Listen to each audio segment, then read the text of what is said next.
à tous, à nos experts, chers followers et abonnés. Bienvenue à cette seconde émission des débats de l'Afrique en devenir. Alors, un petit rappel sur ces débats. Les débats de l'Afrique en devenir se situent dans une approche d'innovation africaine qui émane des interrogations de la jeunesse africaine présente en Afrique et dans la diaspora, donc partout dans le monde. Ces débats sont un moyen d'expression pour cette jeunesse africaine qui ne se contente plus d'observer, mais qui décide d'influencer les opinions publiques, les questions importantes qui interpellent les décideurs et donc par ricochet les décisions du continent africain. Aujourd'hui, notre débat va se porter sur une thématique toujours d'actualité, une thématique très intéressante, sur la sécurité alimentaire ouest-africaine à l'épreuve du coronavirus. Et pour débattre, nous avons un intervenant principal, M. Jean-Paul Ajakon. M. Jean-Paul Ajakon, bonjour. Bonjour, Chamberlain. Bonjour, merci d'être avec nous sur la thématique proposée. Donc, je rappelle que vous êtes doctorant en droit international à l'Université de Paris-Descartes. Vous travaillez sur l'évolution des accords commerciaux entre l'Union européenne et les pays de l'Afrique de l'Ouest, de la coopération aux accords de partenariat économique. C'est bien ça? C'est bien ça. Voilà, merci d'être avec nous. Donc, également pour échanger sur ces questions, on a un trio d'experts présents avec nous en ligne. Alors, il faut savoir que la gestion des crises sanitaires qui ont eu lieu dans le passé en Afrique nous ont appris qu'elles peuvent avoir de graves répercussions sur la sécurité alimentaire et surtout sur les communautés qui sont vulnérables. Récemment, on a eu la crise sanitaire Covid-19 qui n'est toujours pas terminée, les confinements et la panique durant l'épidémie. On a eu beaucoup de mesures de récession dans beaucoup de pays africains. Ça nous a rappelé d'ailleurs l'épidémie du virus Ebola en Sierra Leone dans les années 2014-2016, qui avait engendré une situation de famine et de malnutrition sans précédent. On avait constaté une aggravation des souffrances dans certains pays qui avaient été touchés par cette malnutrition. Donc, on a vu un effet systémique qui était comparable à un tremblement de terre alimentaire. Et aujourd'hui, on est donc amené à se poser des questions, à s'interroger sur les impacts de la crise du Covid-19 sur la sécurité alimentaire en Afrique de l'Ouest. Pour ça, nous allons entrer dans le vif du sujet avec notre intervenant, notre expert, M. Ajakon. Je reviens donc vers vous pour vous poser une question plutôt englobante sur la situation alimentaire de l'Afrique de l'Ouest aujourd'hui. Est-ce que vous pouvez nous faire une brève description de la situation alimentaire en Afrique de l'Ouest à présent? Ok, merci Chamberlain.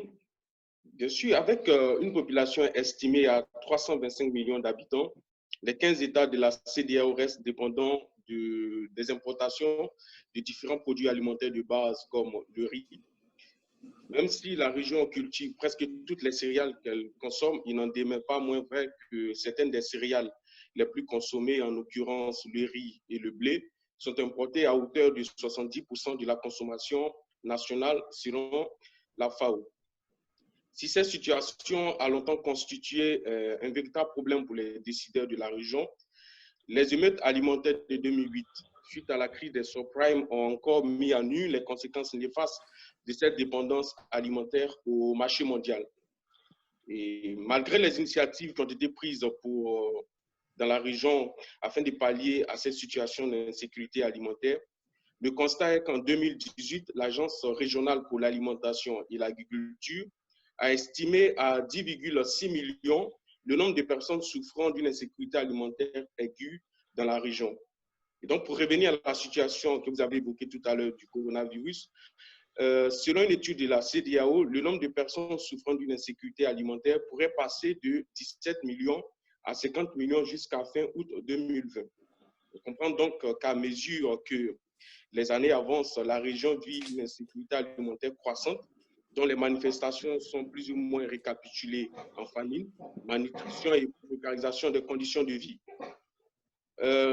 Cette situation ne peut rester dans l'indifférence quand la question de l'alimentation est un droit fondamental, un droit vital. C'est en effet ce qui a valu sa consécration en 1948 par la Déclaration universelle des droits de l'homme, qui a stipulé que tous les êtres humains ont droit à un niveau de vie suffisant, leur permettant d'assurer leur santé, d'assurer leur bien-être et ceux de leur famille, surtout pour l'alimentation. C'est aussi ce qui a amené Olivier de Schutter à qualifier en 2008 ce droit de premier droit de l'homme. Ok, je vous remercie, Monsieur Jean-Paul Ajacan, pour cette belle présentation. Alors, je vais enchaîner sur une deuxième problématique importante. Pensez-vous que la crise sanitaire liée au Covid-19 représente une menace supplémentaire donc, pour cette sécurité alimentaire en Afrique de l'Ouest? Oui, la crise, le coronavirus pourrait représenter une véritable menace alimentaire en Afrique de l'Ouest pour deux raisons. C'est vrai qu'aujourd'hui, la région ouest africaine, à l'instar du continent africain, est relativement peu touchée en termes de contamination, du moins pour le moment, et en termes de contamination des décès. Mais cette pandémie pourrait y représenter une véritable menace, comme je l'ai dit, pour deux raisons. Parce qu'elle a touché économiquement les pays étrangers dont dépend la sous-région pour ses exportations et donc pour la constitution des recettes de devises nécessaires aux importations de produits alimentaires dans la région. Et d'autre part, elle a non seulement rompu les chaînes d'approvisionnement au niveau mondial, mais au niveau interne dans les différents États de la CEDEAO, elle a perturbé les chaînes d'approvisionnement avec une perte conséquente de revenus pour les acteurs de ces chaînes. Ok, merci beaucoup. Alors, je rappelle que nous débattons aujourd'hui sur la sécurité alimentaire ouest-africaine à l'épreuve du coronavirus. On va échanger dans une première partie sur le concept même de sécurité alimentaire, ses implications et la situation alimentaire dans la zone de la CEDEAO précisément. Donc, Monsieur Ajacan, en un mot pour nos auditeurs qui ne savent peut-être pas ce qu'on entend par sécurité alimentaire, pouvez-vous nous en dire plus? C'est quoi la sécurité alimentaire aujourd'hui? Une définition voilà, qui puisse être compréhensible pour ceux qui ne connaissent pas forcément les termes techniques de l'expression. D'accord. Avant de définir le concept de sécurité alimentaire, il faut dire que le concept a été élaboré par l'ONG Campesina lors du sommet mondial de l'alimentation en 1996 à Rome. Et donc, à la suite de ce sommet mondial de l'alimentation, il a été retenu que la sécurité alimentaire existe lorsque tous les êtres humains, à tout moment, ont un accès physique et économique à une nourriture suffisante, saine et nutritive, leur permettant de satisfaire leurs besoins énergétiques et les préférences alimentaires pour mener une vie saine et active. Et donc, cette définition de la sécurité alimentaire a des implications. Elle implique que l'individu ait accès à la nourriture et donc, que la nourriture soit disponible et que cette disponibilité soit stable, qu'il ait les moyens d'accéder à la nourriture qui est disponible en quantité et en qualité, mais aussi que la nourriture dont il a accès soit salubre pour sa santé, qu'elle ne puisse pas comporter des matières micro-organiques qui soient dangereuses pour sa santé. D'accord, merci beaucoup. Donc, voilà, cela implique la disponibilité des ressources alimentaires pour les personnes qui en ont besoin. Dites-nous, quelle est l'antériorité, puisqu'on parle de l'Afrique de l'Ouest? Pouvez-vous nous parler un peu de revenir en arrière sur l'antériorité de l'insécurité alimentaire en Afrique de l'Ouest? Il faut dire que depuis les années 1980, la région vit une certaine insécurité alimentaire qui ne s'est pas améliorée. La situation devient de plus en plus désastreuse au fur et à mesure que les années avancent. Il faut dire que dans les années 80, sous la pression des institutions financières internationales, via les programmes d'ajustement structurel, les décideurs de la région ont abandonné toute décision, toute intervention dans le secteur agricole. Donc, ils ont perdu en fait tous les pouvoirs en termes de décision dans le secteur agricole en ce qui concerne la mise en place des programmes agricoles et des programmes alimentaires. Et donc, cette situation a fait en sorte que la production locale n'a pas suivi la croissance de la démographie. Donc, au fur et à mesure que les années ont avancé, on a assisté à une insécurité alimentaire et donc on a assisté à une précarisation des conditions de vie de bon nombre de ménages dans la région. D'accord. Ok, donc vous parlez de la précarisation alimentaire, mais à ce sujet, justement, quel est l'élément déclencheur de la crise, de cette crise de 2008, de la crise alimentaire de 2008? Quel est l'élément déclencheur? Ok. Comme je suis en train de le dire, depuis les années 1980, on était dans une situation d'insécurité alimentaire, puis est arrivée la crise alimentaire de 2008. Et donc, généralement, quand on fait allusion à la crise alimentaire de 2008, tout le monde pense tout de suite à la crise des subprimes comme étant l'élément déclencheur. Mais il faut dire que la crise de 2008 a fait suite à plusieurs éléments déclencheurs. D'abord, il y a eu l'utilisation des matières premières agricoles dans les pays développés pour la fabrication des agrocarburants tels que l'éthanol, ce qui a en fait créé une certaine indisponibilité de la nourriture à l'échelle mondiale. En effet, ces pays développés ont utilisé leurs stocks nationaux pour la fabrication de ces agrocarburants. Et les pays en voie de développement se sont également inscrits dans cette politique en s'afférant à la production des cultures de rente en vue de les exporter dans les pays développés. Et de ce fait, ils ont délaissé la production des cultures vivrières nécessaires à l'alimentation de la population locale. Et donc, quand les pays, certains pays producteurs et exportateurs de denrées alimentaires ont pris la décision d'arrêter d'exporter les produits alimentaires afin de réguler leur stock au niveau national, cela a commencé à amplifier l'augmentation des prix des produits agricoles au niveau mondial. Et donc, à la suite de ces deux événements, il y a eu un troisième événement qui a été la crise des subprimes. Donc, à la suite de la crise des subprimes, il faut dire que les matières premières agricoles ont commencé à devenir des matières spéculatives. Et donc, certaines banques ont commencé à investir dans le domaine des matières premières agricoles, des banques telles que Goldman Sachs et des établissements tels que la Deutsche Bank ont commencé via les contrats à terme à parier sur l'évolution du prix de ces produits agricoles. Ces établissements bancaires ont commencé à spéculer sur les matières premières agricoles, donc à acheter en avance la production afin de les revendre et de se faire du profit. Donc, cela a encore plus amplifié l'envolée des prix des produits alimentaires et l'Afrique, surtout l'Afrique de l'Ouest qui dépendait des importations de ces produits alimentaires, a subi de plein fouet cette envolée des prix. D'accord. Ok. Alors, pour continuer sur la même lancée, alors si tant est qu'elle est donc moins reluisante, l'état alimentaire ouest-africain à ce moment-là, en 2008, quelles sont les initiatives qui ont été prises, je veux dire, sur le plan régional, mais également sur le plan national des États pour arriver à juguler cette situation? D'accord.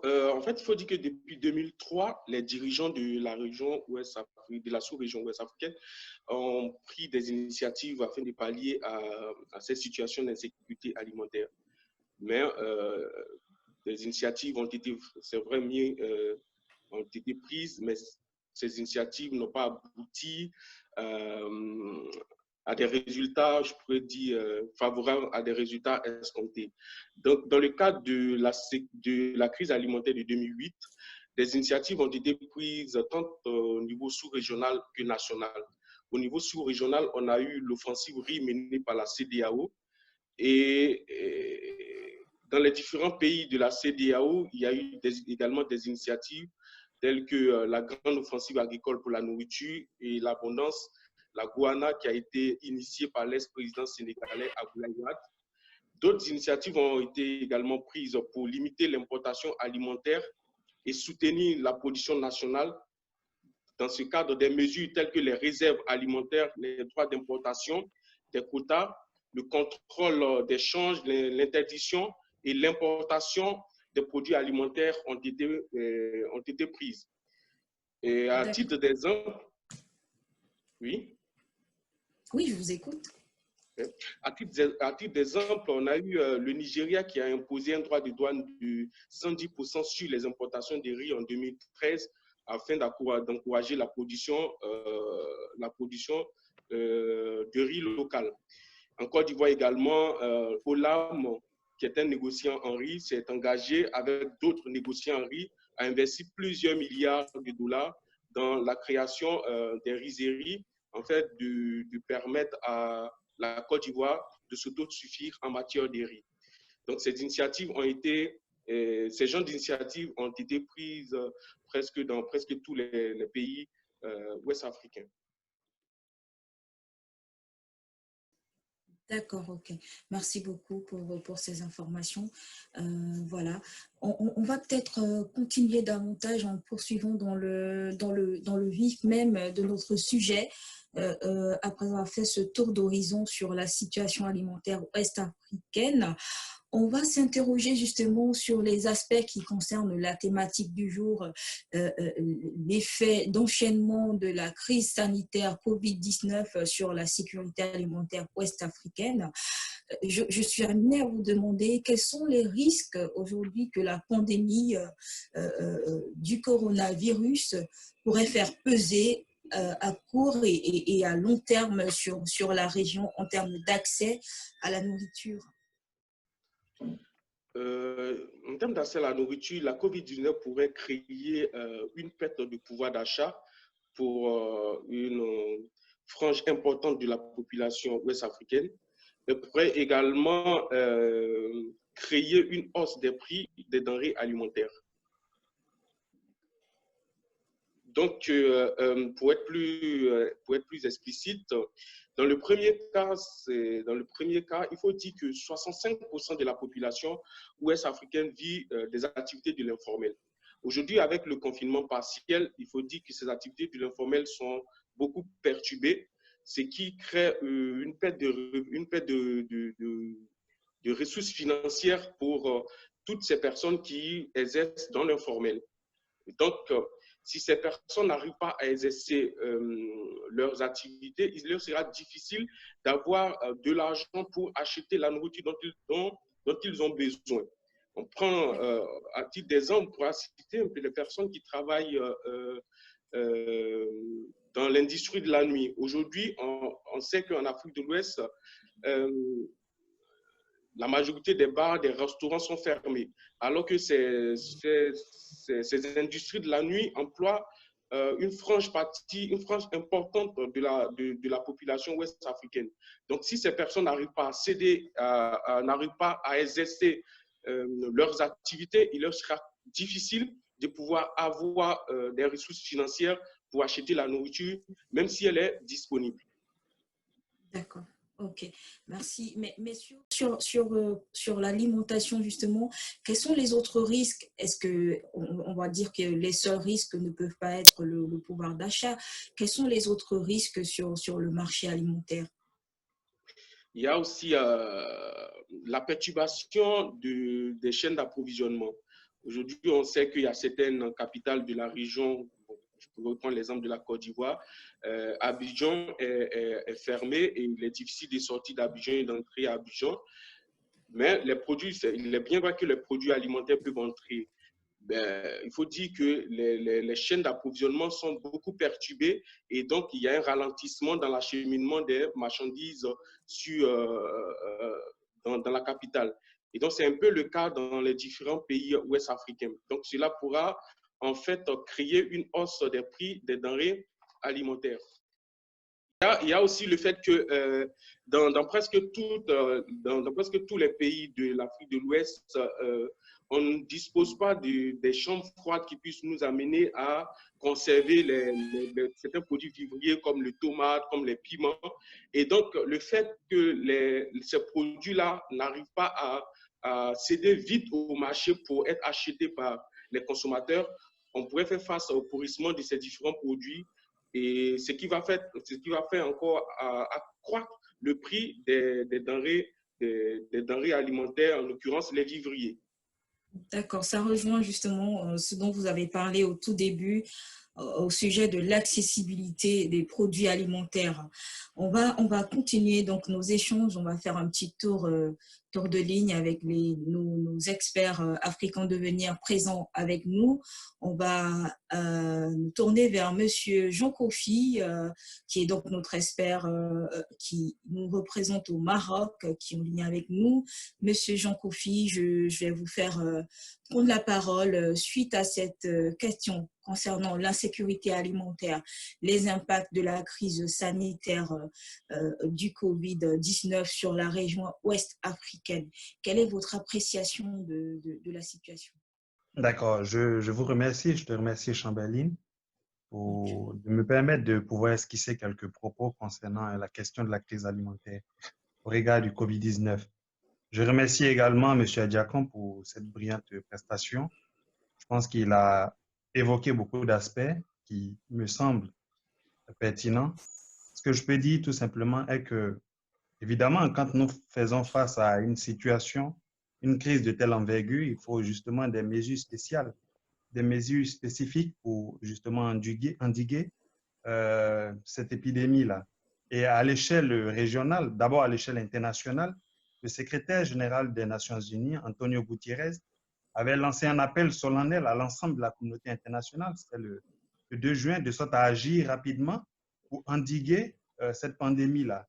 Donc, je pense que sur le plan international, des mesures ont été prises en ce sens.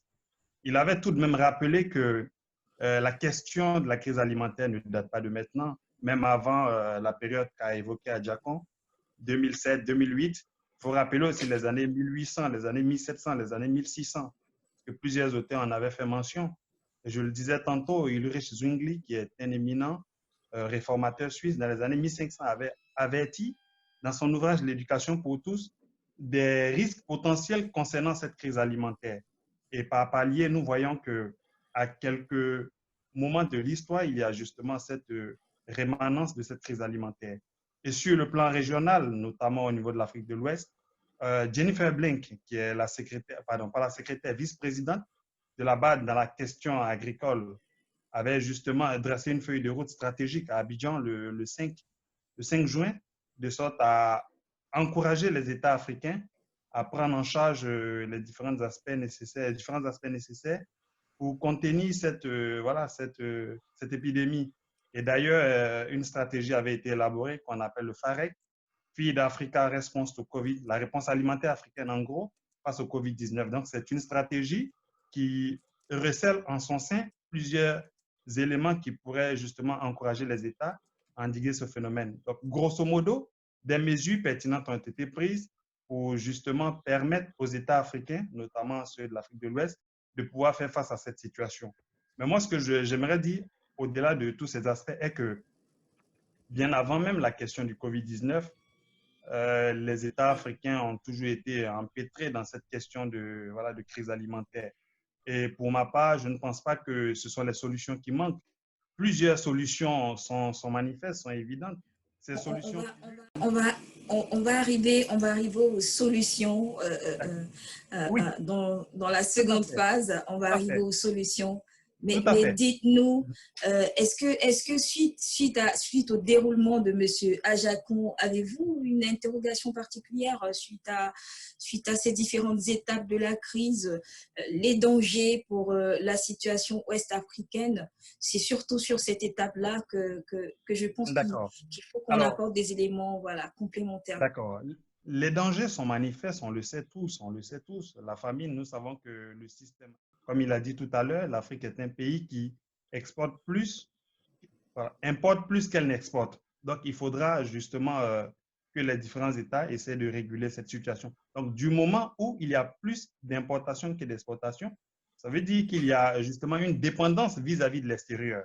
Or, en situation de crise, chaque État voudra justement sécuriser, penser d'avoir sa population. Et ça me rappelle un peu le président du Venezuela qui avait troqué de l'or vénézuélien pour pouvoir avoir de quoi subvenir aux besoins de son État.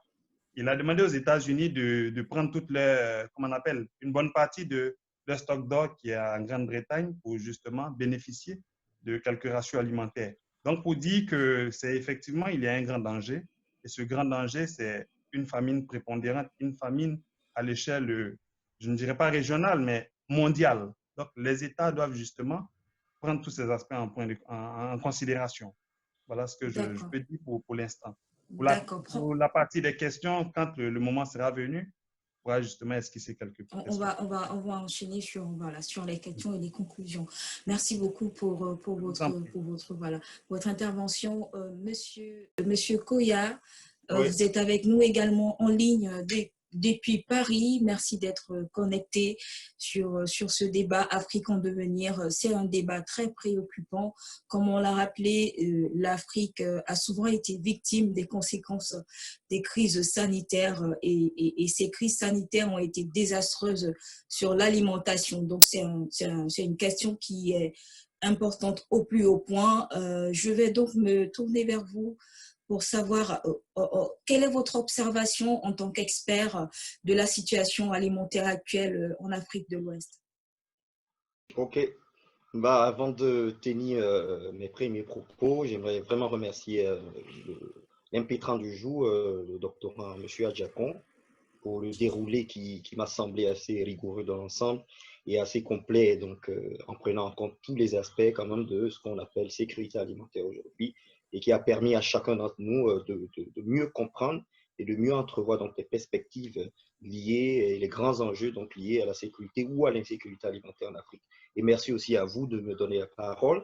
Alors, comme je l'ai dit, sur mes premiers propos, je ne pourrais que corroborer et étayer parfois ce que M. Adjakon a pu donner comme chiffres et observations.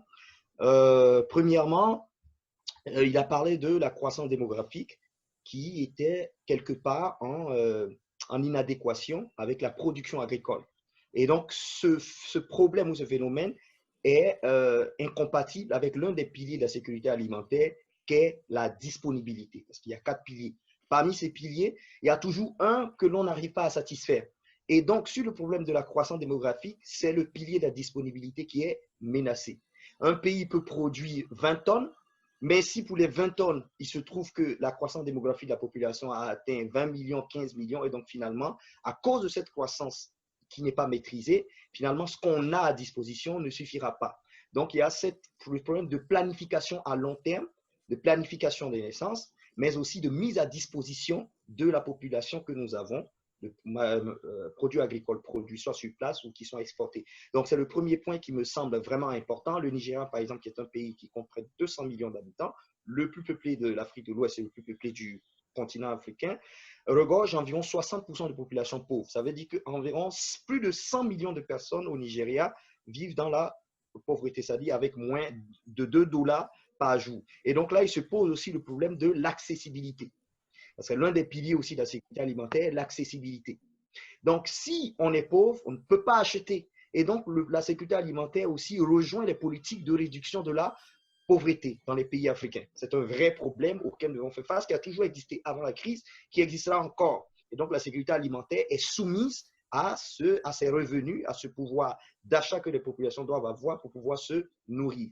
Mais il y a aussi dans la sécurité alimentaire la question de la stabilité. En réalité, la stabilité parle non seulement de la stabilité et de la disponibilité des produits, mais aussi de la stabilité monétaire.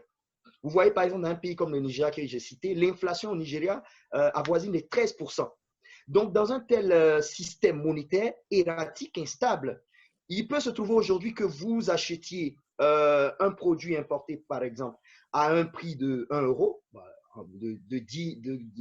combien on appelle ça, 20 naira, par exemple, et demain, le produit sera acheté à 30 naira. alors que le revenu mensuel de la population n'a pas forcément augmenté. Donc, pour le Nigérian lambda qui reçoit 2000 naira, si ses dépenses avec une monnaie stable qui ne fluctue pas se situaient sur les 2000 naira à 1500 naira par mois, avec l'inflation, on va constater qu'avec le même salaire, il n'arrivera pas à acheter la quantité qu'il a toujours été habitué à acheter. Donc, la question monétaire joue aussi sur l'un des piliers de la sécurité alimentaire, qu'est la stabilité. Et puis, pour finir, il y a la question de l'opposabilité entre culture de rente et culture vivrière. Vous le savez que pour aujourd'hui participer au commerce international, il faut pouvoir vendre des choses. Les États africains n'étant pas industrialisés et n'ayant pas des services compétitifs, on s'est recroquevillé sur l'exportation de matières premières, ce qui ne date pas de maintenant, qui date depuis le pacte colonial avec les puissances coloniales françaises et britanniques, qui ont imposé cette manière, cette spécialisation primaire par laquelle l'Afrique allait s'insérer dans le commerce international. Ils ont décidé que c'est ce qui était bon pour nous, dans une logique utilitariste, ce qui est bon pour la métropole est bon pour nous. Donc, vous nous fournissez des matières premières et à l'indépendance, vous continuez là-dedans parce que c'est le seul moyen dont vous disposez pour pouvoir avoir des devises sur la scène internationale. Le souci, c'est que quand on cherche des devises avec les matières premières de rente, on commence à utiliser l'ensemble des terres arables cultivables dans le pays au profit de ces matières premières exportables et au détriment de la culture des produits vivriers au plan local. Et donc, finalement, il y a forcément une antinomie inexorable qui s'installe entre exportation de matières premières. Non seulement parce qu'on y consacre du temps, on y consacre de l'énergie aux matières premières exportables, mais aussi, non seulement on utilise toutes les terres disponibles, cultivables, au profit de ces matières premières. Et donc, c'est un vrai problème, c'est un vrai problème. Et enfin, la faiblesse des États. Donc, avant le corona, ou pendant, ou peut-être après le corona, il y a une certaine faiblesse de la planification étatique. Parce que certes, les États sont empêchés de financer la production qui est destinée à exporter, donc pour éviter ce qu'on appelle les pratiques de dumping, mais les États n'ont pas interdiction de financer la production locale. Les États ont la latitude, selon les principes de souveraineté alimentaire, de définir des politiques susceptibles d'appuyer les producteurs locaux qui doivent produire pour le marché intérieur. L'État a la capacité de le faire. Il faut maintenant une bonne volonté politique, il faut du courage. Pour y arriver, il faut éviter de détourner les fonds alloués à ces fins-là pour qu'effectivement, on ait une production locale efficace pour qu'on avance effectivement vers la sécurité alimentaire qui est endogène et donc qui vient des forces intérieures. Donc, voici déjà ce que je peux dire dans l'aspect global donc, de la sécurité alimentaire. Merci beaucoup, Dr Koya. Merci pour votre intervention. Monsieur Moïse Kouadio, on sait également que vous êtes très préoccupé par les questions qui concernent l'Afrique. Aujourd'hui, je vous demande globalement, que pensez-vous de cette situation alimentaire ouest-africaine? Merci Chambéline pour cette brillante exposition. Et je remercie aussi M. Adiakon, le doctorant en droit international, pour sa prestation très claire et précise qui déjà répond pour la plupart aux questions que vous posez. D'après la CEDEAO, l'épidémie du Covid-19 pourrait faire basculer, écoutez bien, le nombre de personnes en crise alimentaire et nutritionnelle en Afrique de l'Ouest de 17 à 50 millions de personnes entre juin et août 2020. Il y a de quoi sauter, à sauter de sa chaise. 17 à 50 millions de personnes risquent de basculer dans une faim chronique entre juin et août 2020. Alors, au Sahel en particulier, ce sont plus de 5 millions de personnes qui seront confrontées à une grave insécurité alimentaire selon une analyse qui a été publié le 2 avril par les acteurs de la sécurité alimentaire au Sahel, dont le Programme alimentaire mondial. Et donc, cette urgence sanitaire liée à cette épidémie doit être traitée de toute urgence. Alors, les impacts, effectivement, sont multiples, hein, comme il a dit déjà M. Adiakon. Nous avons une forte dégradation des marchés et des prix. Voilà. Et donc, cela va sans dire que cela va se répercuter sur les moyens d'existence des populations, déjà à court terme et aussi à long terme sur la sécurité alimentaire et nutritionnelle des populations les plus vulnérables. je vous redonnerai la parole. Vous évoquerez les solutions, les possibilités africaines pour juguler ou alors pour prévenir une dégradation de la situation alimentaire en Afrique de l'Ouest. Et je rappelle que ces solutions pourraient ne pas être valables uniquement pour l'Afrique de l'Ouest, mais aussi pour l'Afrique dans son entièreté. Je vais revenir avec notre expert. D'accord, très Merci bien. beaucoup. Merci beaucoup, Monsieur Kwadjo. Je vais revenir avec notre expert. Monsieur Kwadjo a évoqué, Monsieur Ajakon, les estimations qui sont plutôt inquiétantes, à mon avis, de ce qui pourrait être des impacts du Covid-19 en Afrique de l'Ouest. Rappelons que l'Afrique de l'Ouest, elle seule, c'est 325 millions d'habitants environ. Aujourd'hui, c'est un nombre hyper important. Donc, on s'interroge, que doit-on faire pour faire face aux risques actuels qui sont générés par la crise sanitaire, voilà, coronavirus?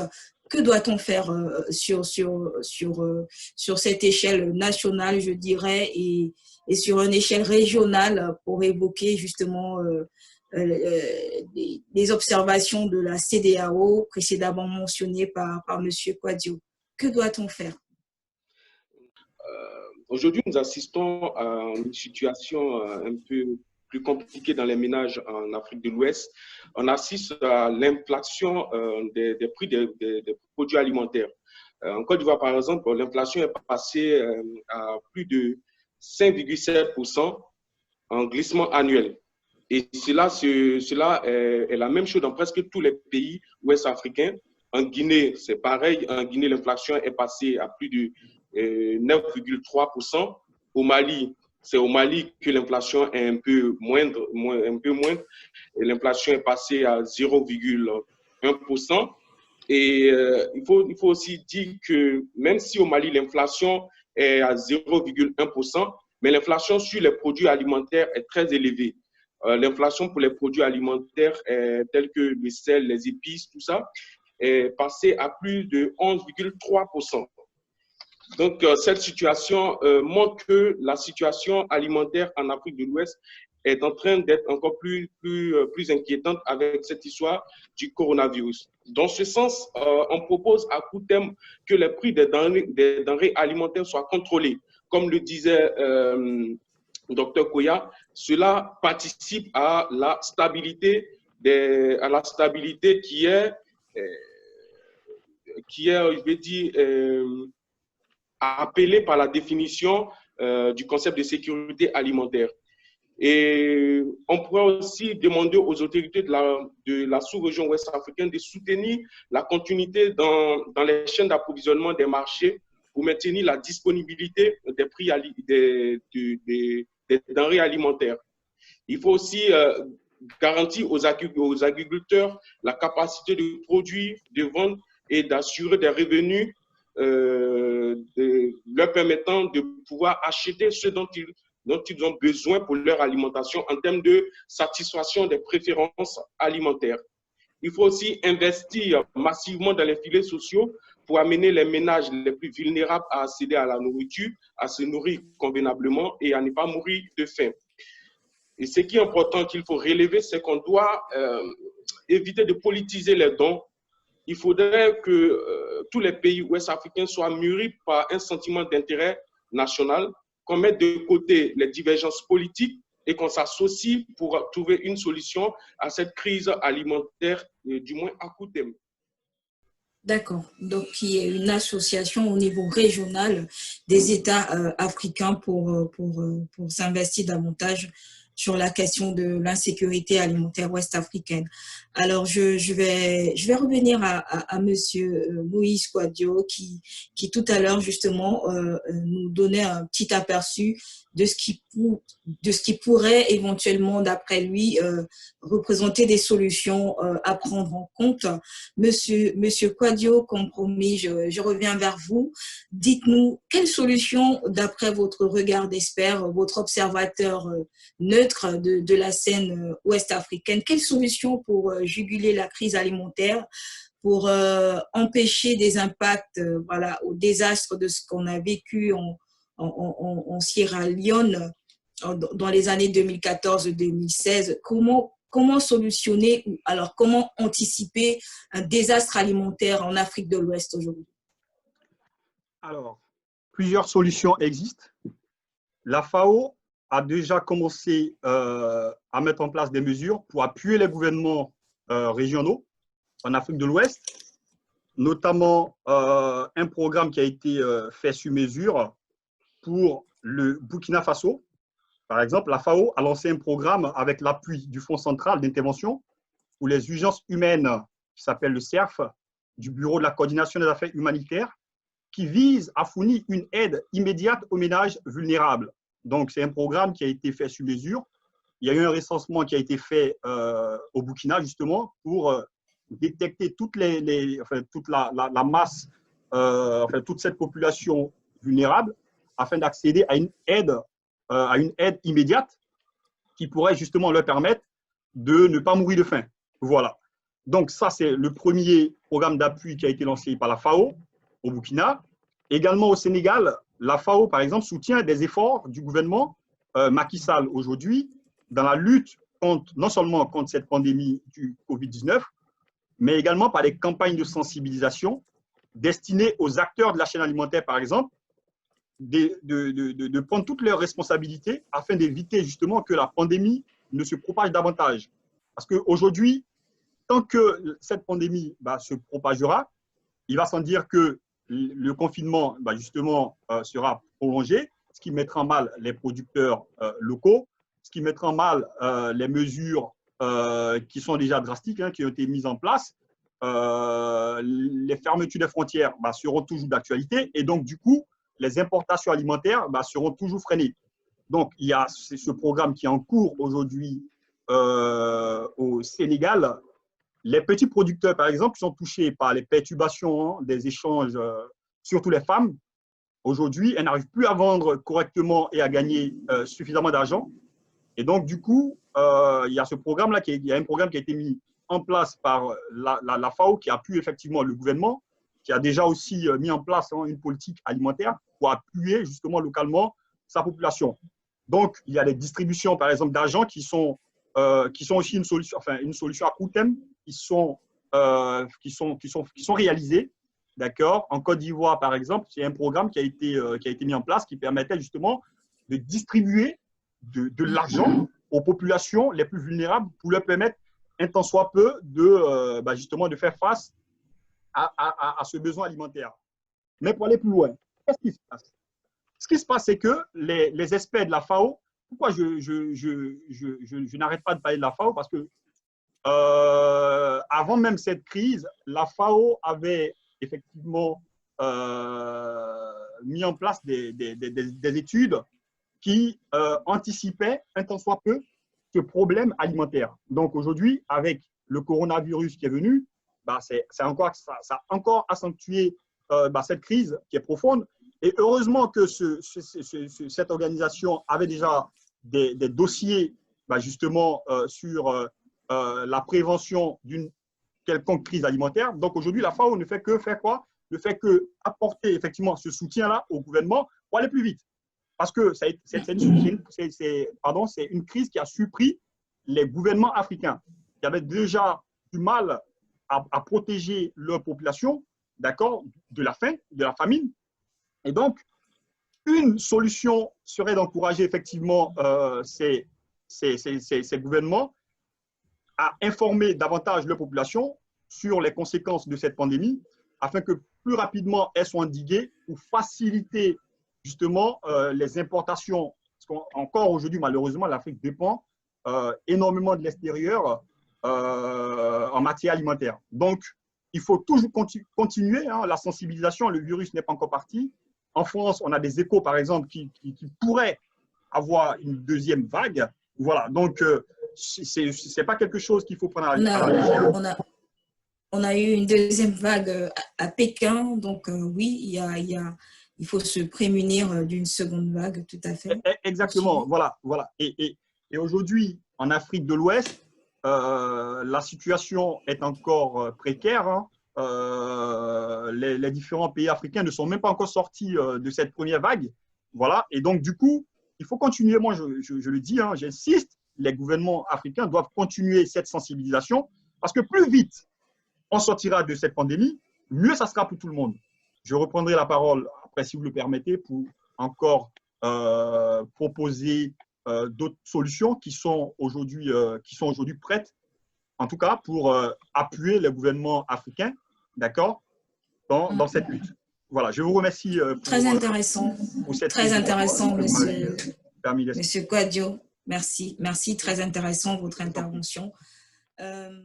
Monsieur Kofi, je reviens vers vous sur la piste de solution. Que pensez-vous? J'ai évoqué au début de cette émission l'effet systémique des crises, l'impact sur la sécurité alimentaire. Quelle est votre perception des solutions envisageables? D'accord, je te remercie. Je vais être très pragmatique, très réaliste, très rationnel. Et pour citer Hudson Taylor en 1894 dans son ouvrage Vivre ensemble, il disait que ce ne sont pas les solutions qui manquent parce que l'esprit humain est tellement prolixe en matière de solutions. Mais le véritable problème, c'est justement le péché. Il est manifeste dans la finalité de l'action. D'accord? Donc, pour dire que je ne serai certainement pas celui qui émettra des solutions très pertinentes, très judicieuses qui pourraient encourager les États à endiguer ce fléau. Pourquoi? Parce que les crises alimentaires, nous les avons connues. Il y en a eu plusieurs fois durant les décennies précédentes. D'accord? Et Olivier de Schuster, qui était le rapporteur des Nations Unies lorsque la crise alimentaire avait secoué fortement l'humanité dans les années 2007-2008, avait dressé un bilan, avait établi même un rapport englobant une centaine de solutions. Sylvie Brunet, la géographe économiste française, dans son ouvrage Nourrir le monde, lutter contre la faim, paru en 2009, émet également plusieurs solutions. Les solutions, elles sont nombreuses, elles pullulent de toutes parts. Mais le véritable problème aujourd'hui, c'est justement la mise en application de ces solutions. On peut épiloguer, on peut discourir pendant des heures, pendant des années sur les solutions, mais lorsque ces solutions ne sont pas adoptées, ne sont pas prises en considération, c'est là où le bas blesse, d'accord?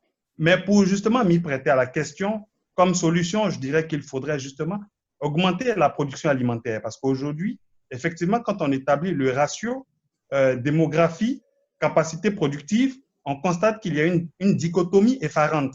Et justement, comment est-ce qu'il faut rééquilibrer la situation? C'est justement augmenter cette production alimentaire. Qui dit augmentation de la productivité alimentaire dit forcément impact sur l'environnement parce qu'il faudrait essentiellement une déforestation, augmenter la capacité des sols culturels. Et il faut surtout également, comment dirais-je, moderniser, d'accord? Il faut bonifier les systèmes de culture de sorte à les rendre plus productifs et sempiternels, d'accord? Et la solution ultime pour moi, c'est justement la mise en application, d'accord? Les principes de bonne gouvernance. Le respect des principes de bonne gouvernance. Quand on a certaines élites qui s'arrogent les ressources naturelles, qui disposent illégalement de toutes ces ressources de sorte à phagocyter l'ensemble de la population, on constate qu'il y a un véritable problème. Donc, la véritable solution pour moi, c'est d'essayer de penser plus, pas d'essayer, mais de penser plus à la cause commune au détriment des intérêts personnels. Donc, voilà ce que je peux avancer comme propos relatif aux solutions en question. Merci. Merci beaucoup, c'est très pertinent ce que vous avez dit au tout début. L'évocation des solutions a toujours été récurrente en cas de crise. On pense au virus Ebola. L'Afrique n'est donc pas à une première crise sanitaire grave. Les pistes de solutions, comme vous le dites, ont souvent été déjà envisagées, proposées, mais voilà, peut-être qu'il faut aussi penser à insister justement comme solution à l'application des solutions qui sont proposées, à l'anticipation justement des crises sanitaires comme celles qu'on vit aujourd'hui. Alors, Dr Koya, je vais continuer avec vous sur les questions qui concernent des possibles solutions, qui concernent également les stratégies d'anticipation ou de gestion de telles crises d'un point de vue voilà, alimentaire. Dr Koya. Ok, je vous remercie Donc, beaucoup de solutions ont déjà été évoquées tout à l'heure par mes prédécesseurs. Donc, je vais essayer quand même de toucher certains points aussi techniques qui n'ont pas été peut-être touchés de façon globale. Parce qu'il faut savoir que la responsabilité première d'assurer la sécurité alimentaire revient aux États. Voilà. Sur la scène internationale, on parle de souveraineté économique, souveraineté alimentaire, parce qu'au-dessus des États, il n'y a pas d'autorité supérieure. Les États sont les seuls détenteurs de la souveraineté, de la manière dont ils veulent conduire leur population à la sécurité, à la paix et donc à la sécurité alimentaire. Donc, les organisations internationales ne viennent qu'en appui, ne viennent qu'en apport en termes d'avis consultatifs, en termes de financement quand les États en ont besoin, mais il revient premièrement aux États donc de juguler la question de l'insécurité alimentaire sur le territoire. Donc, premièrement, j'avais parlé du volet stabilité de la sécurité alimentaire, qui est un composant, stabilité monétaire et du pouvoir d'achat. Cette stabilité ne va être résolue que si aussi il y a une stabilité monétaire. Et donc, j'ai donné le cas du Nigeria et de la Gambie, notamment des pays qui ne sont pas dans la zone UEMOA. Dans la zone UEMOA, le franc CFA a ce seul avantage, donc le franc CFA a ce seul avantage de garder un taux d'inflation inférieur au moins 3%, qui est le taux d'inflation, ce qui est le seuil régional. Donc, au niveau de l'UEMOA, l'inflation due à l'instabilité monétaire est quasi nulle. En réalité, l'inflation chez nous, l'inflation dans l'UEMOA, donc en Afrique de l'Ouest, dans les pays francophones ouest africains, est souvent due à la cherté des produits importés ou parfois à la sécheresse qui peut frapper tel ou tel pays. De ce fait, les productions ne pourront pas donc arriver sur le marché. Mais comme en Afrique de l'Ouest, il n'y a pas que les pays francophones, les pays anglophones aujourd'hui en Afrique de l'Ouest sont les plus frappés par l'instabilité monétaire. Comme je l'ai expliqué tout à l'heure, le mécanisme. Au Zimbabwe, on achetait le pain à environ 5 millions à l'époque, 10 millions, parce que l'inflation atteignait les 800%. Donc, vous avez beau avoir des millions sur vous, si votre monnaie ne vaut plus rien en ce moment, l'inflation peut être due, non pas due à la cherté des produits importés, mais peut être due à la perte de valeur monétaire de votre monnaie. Voilà, donc il faut quand même veiller à la stabilité monétaire, c'est un premier point. Deuxièmement, il faut soutenir, donc j'ai parlé des politiques nationales d'investissement, il faut soutenir les sociétés coopératives ou les paysanneries familiales.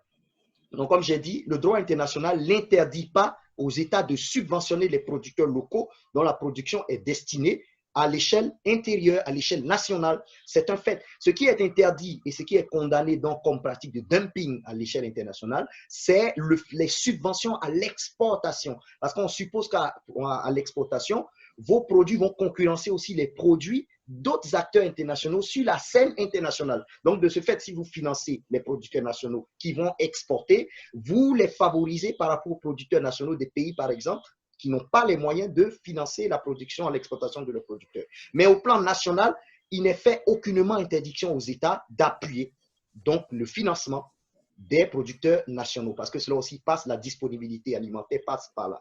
Et donc, faut les aider. Pourquoi? Pour atteindre ce qu'on appelle l'amélioration de la productivité alimentaire.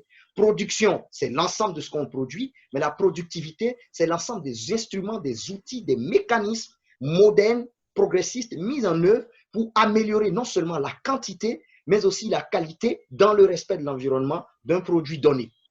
Et donc, cela aujourd'hui arrive avec la mécanisation, on doit pouvoir arriver avec la mécanisation de l'agriculture.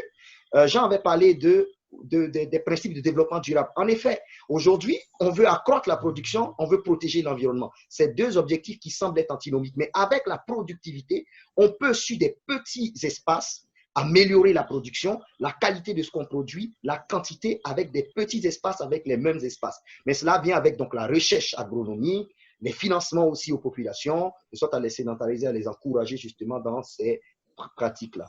Et puis, la solution par rapport à la période de Covid, parce qu'il faut quand même dissocier la sécurité alimentaire, l'insécurité alimentaire en période Covid et l'insécurité alimentaire de manière globale. L'Afrique a toujours souffert d'insécurité alimentaire.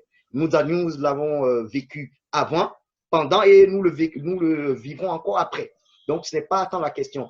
Sur le Covid, il faut prendre des mesures circonstancielles qui ont déjà été prises par certains États, notamment subventionner les produits de base, comme le riz, l'huile, veiller à ce que les prix de ces denrées alimentaires de base n'excèdent pas un certain seuil, parce que certains commerçants seraient tentés, certains commerçants véreux seraient tentés de spéculer pour faire monter les prix. Donc, il faut quand même que les ministères du commerce veillent à cela.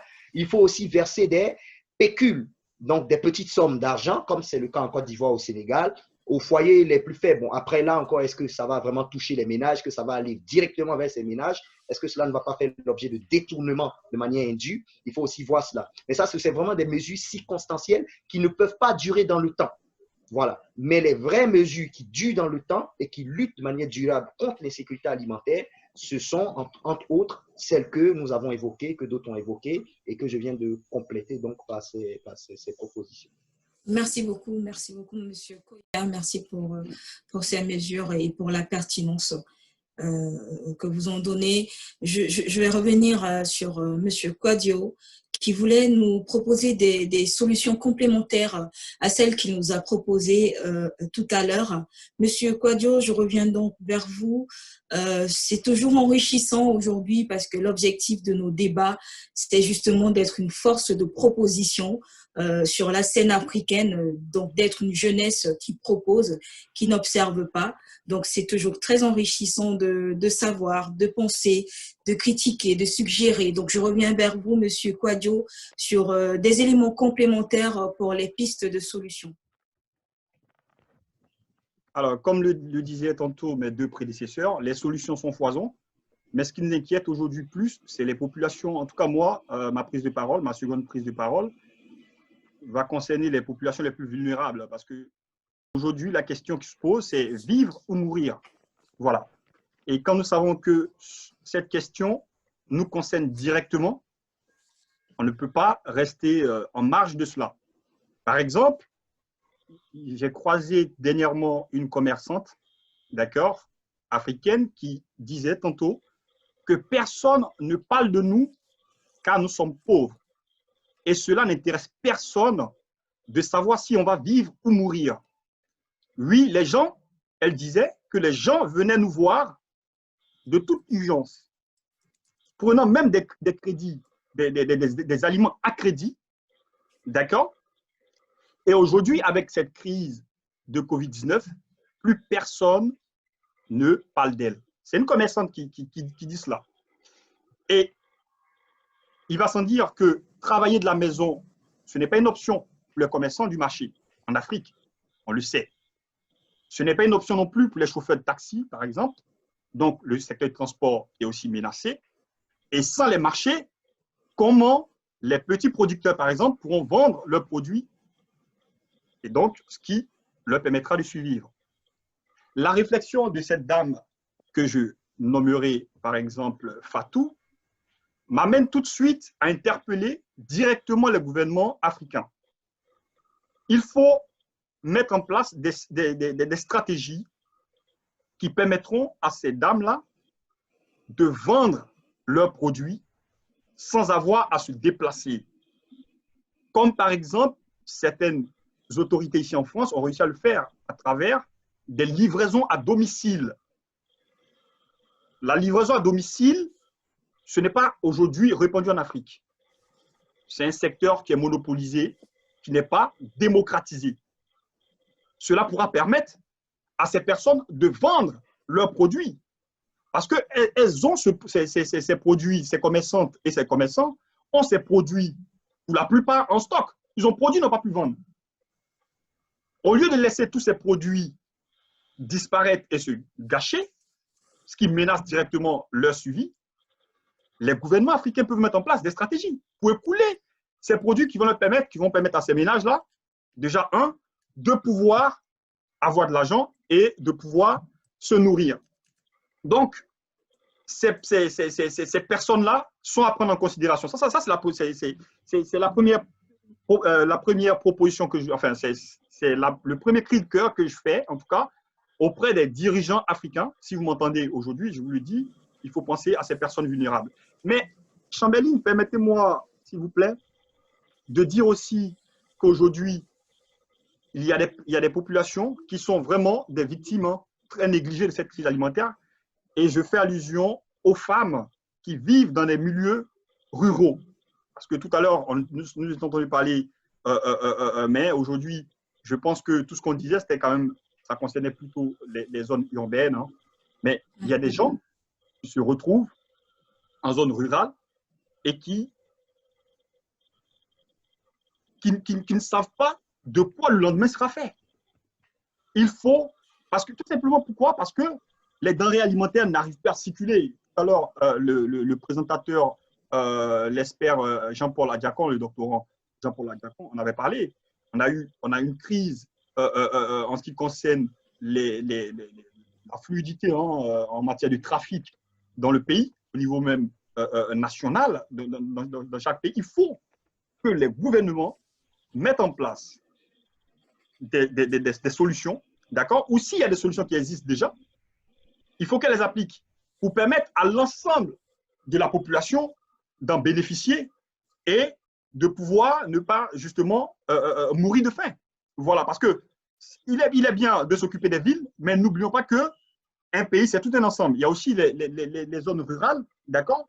Et dans ces zones rurales, les plus défavorisées sont les femmes. Il faut mettre en place des programmes qui leur permettent justement de pouvoir se prémunir de cette crise-là. Sur le volet monétaire, je pense que le docteur Kouya, il a vraiment bien expliqué la chose. Il faut que les gouvernements africains l'entendent. Pour finir, j'ai juste une petite question pour justement le conférencier du jour, monsieur Adiakon. Voilà, aujourd'hui, la nutrition est mise à mal par le coronavirus et ses conséquences sont visibles. La question, c'est vraiment de savoir, au final, comment, d'accord, ces dirigeants africains, parce que pour moi, l'idée, c'est quand même aussi de pouvoir fédérer les efforts, d'accord? Il ne faudrait pas que les programmes soient élaborés et mis en place que localement. Je pense à une coordination globale. Comment les dirigeants africains pourront, par exemple de concert, étudier cette question ensemble pour justement bénéficier au plus grand nombre, plutôt que de se recroqueviller sur soi-même, d'accord, et dire le problème du voisin, ce n'est pas mon problème, le problème de la voisine, ce n'est pas mon problème. Donc, voici un peu ma petite question pour le conférencier du jour. Merci pour votre brillante intervention, Monsieur Kouadio. Je partage complètement votre avis sur la prise en compte des personnes vulnérables, la prise en compte des personnes vivant dans les zones rurales, trouver les moyens, pourquoi pas, on dira, mettre le numérique enfin au service de cette alimentation pour favoriser l'accessibilité, le transfert des colis alimentaires vers les personnes qui n'ont pas la possibilité justement d'aller vers ces ressources alimentaires.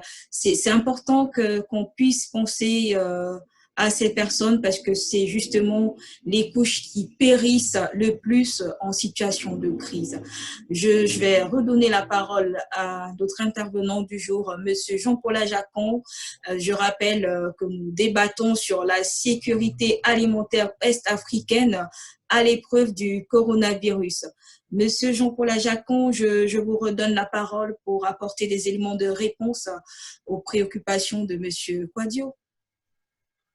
D'accord. Je pense que je vais répondre à la question de M. Kouadio et en même temps profiter pour donner des solutions à long terme. Parce que si j'ai bien compris, M. Kouadio Moïse, il demande quelles sont les solutions qui sont prises à l'échelle sous-régionale ou continentale pour résoudre le problème. Et donc, mes solutions vont aller dans ce sens. Je pourrais commencer en partant sur ce qu'a dit Dr Kouya.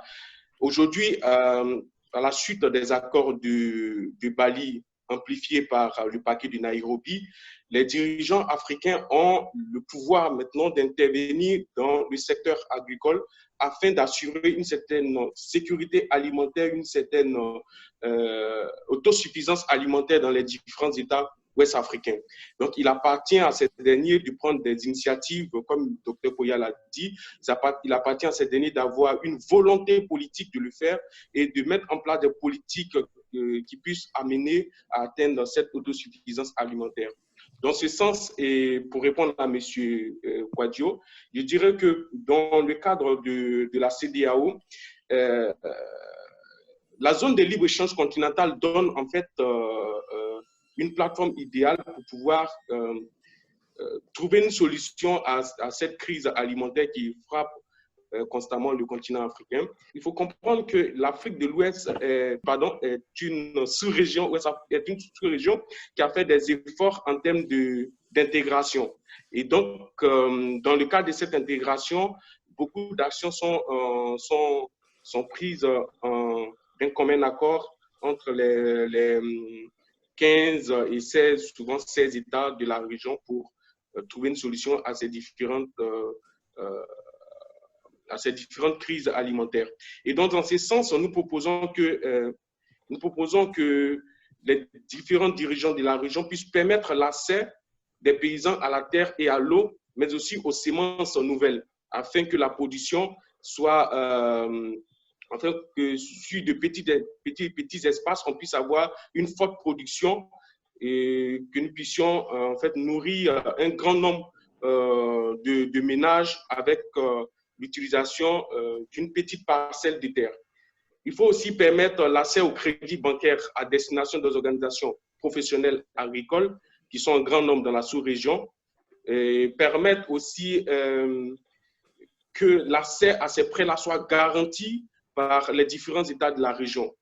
Dans ce sens, il faut aussi adapter les conditions de prêt aux réalités sociales parce qu'on peut très souvent demander à certaines organisations professionnelles, lorsqu'elles vont faire des prêts, d'apporter des garanties telles que la possession d'un bien immobilier, d'un bien foncier. Mais on sait que très souvent, dans bon nombre de pays africains, les femmes n'ont pas droit à la terre, alors que ce sont ces femmes qui sont à pied d'œuvre dans certaines coopératives agricoles. Donc, quand on leur demande de garantir un bien immobilier, vous comprenez que ces personnes ne pourront pas accéder à un prêt bancaire. Donc, il faudrait adapter les conditions de garantie, les conditions de prêt aux réalités sociales. Et il faudrait aussi accorder la priorité à la production agricole locale pour nourrir la population ouest-africaine. Dans ce sens, les dirigeants de la région doivent œuvrer pour atteindre un seuil d'autosuffisance alimentaire. Et une fois ce seuil d'autosuffisance alimentaire est atteint, il faut mettre en place des politiques d'industrialisation par substitution aux importations, de telle sorte que la sous-région ouest-africaine produise pour nourrir la population ouest-africaine et après vendre le surplus.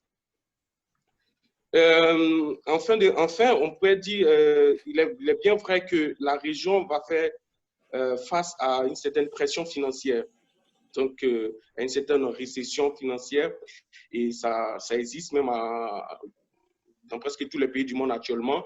Et aujourd'hui, l'Union européenne essaie de trouver une solution à cette crise économique qui se présage. Donc, dans ce sens, les gouvernements de la sous-région ouest africaine ainsi que les bailleurs doivent soutenir financièrement les agricultures familiales qui sont à même de nourrir une forte partie de la population ouest-africaine. Et comme le disait M. Moïse, les différentes solutions que nous apportons ne sont pas destinées aux zones urbaines. Il faut comprendre qu'en Afrique, plus de 60% de la population vit en milieu rural et a l'agriculture comme source de revenus. Donc, quand on donne nos solutions, c'est plus pour les milieux ruraux que pour le milieu urbain. Et donc, dans ce sens, comme je suis en train de le dire, il faudrait que les bailleurs de fonds ainsi que les gouverneurs de la région soutiennent ces agricultures familiales par la création de partenariats forts, banque microfinance, parce que cette population qui vit en milieu rural, très souvent arrive à avoir les prêts en allant vers les microfinances. Donc, il faut créer un partenariat entre les banques classiques et les microfinances qui sont plus proches de la population rurale. D'accord, merci beaucoup. C'est très important l'évocation des solutions que vous nous apportez sur la garantie des prêts pour les ménages ou alors les personnes vivant en situation de précarité. C'est pour pouvoir pouvoir à leurs besoins. Je vais permettre à M. Kofi Jean qui a une question sur le débat. Donc, Monsieur Jean Kofi, on vous écoute pour votre question.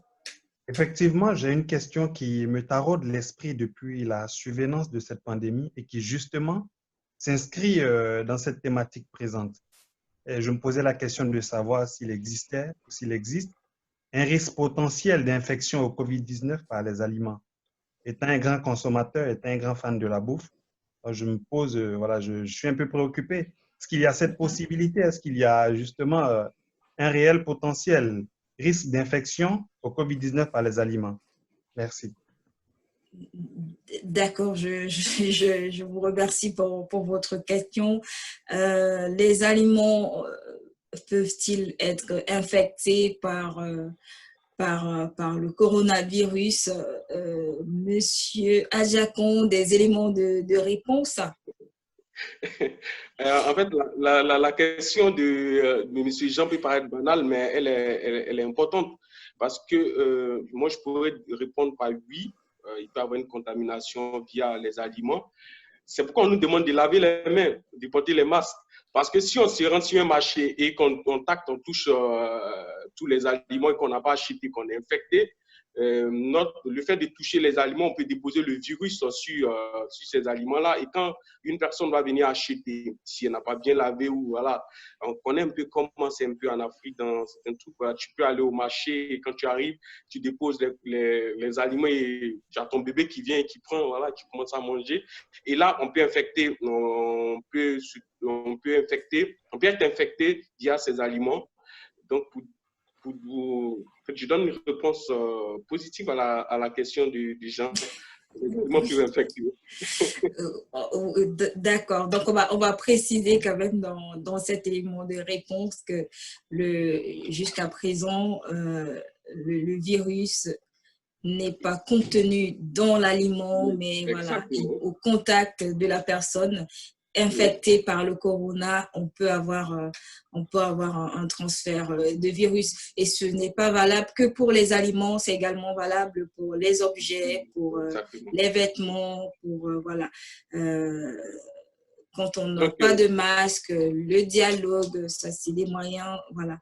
Je ne sais pas si on a apporté des éléments de réponse à M. Kofi, du coup. Donc, en fait, l'idée serait toujours de respecter les règles de base de consommation, c'est-à-dire laver les produits avant de les consommer, voilà, pour être plus préventif sur ce qu'on mange. J'imagine que… Oui, je me permets de rebondir là-dessus. Je suis tout à fait satisfait de sa réponse. Il faut justement respecter les mesures barrières, évidemment. Je posais la question parce que j'ai pu comprendre et j'ai même pu voir que l'origine de cette pandémie, enfin de ce COVID-19 qui était le SARS-CoV-2 qui avait frappé la ville de Wuhan dans les années 99, 2000, 2001, procédait d'un pangolin, d'accord? Un pangolin ou la civette ou une civette. Donc là, en fait, le virus était quelque part inné à l'intérieur même de cet aliment-là. Et c'est à la suite de l'absorption de cet aliment que les Chinois ont été contaminés, qu'il y a eu cette propension dans le monde. C'est justement ce qui m'a amené à poser la question. D'accord. D'accord, tout à fait. Il paraît d'ailleurs que le pangolin a été classé parmi des animaux très observés en ce moment. On en saura plus. Nous arrivons à la fin de nos échanges, nous arrivons à la fin de ce débat sur la sécurité alimentaire ouest-africaine à l'épreuve du coronavirus.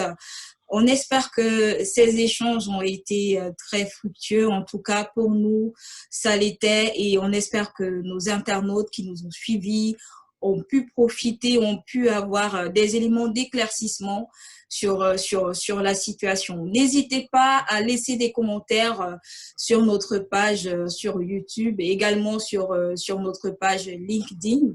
On reviendra vers vous pour les prochains débats de la jeunesse africaine, pour les prochains débats d'Afrique en devenir. Le prochain sujet à ne pas manquer avec notre expert Jean Kofi portera sur la justice transitionnelle en Afrique, expérience et perspectives pour une cohésion sociale optimale. Alors, restez des nôtres, restez connectés, n'hésitez pas à nous écrire et nous serons contents, bien évidemment, de vous apporter des réponses. Aussi, vous pouvez solliciter l'expertise des jeunes experts que nous sommes. Nous pourrons également répondre à vos sollicitations. En tout cas, passez une très bonne journée et on se dit à bientôt sur nos réseaux Afrique en devenir.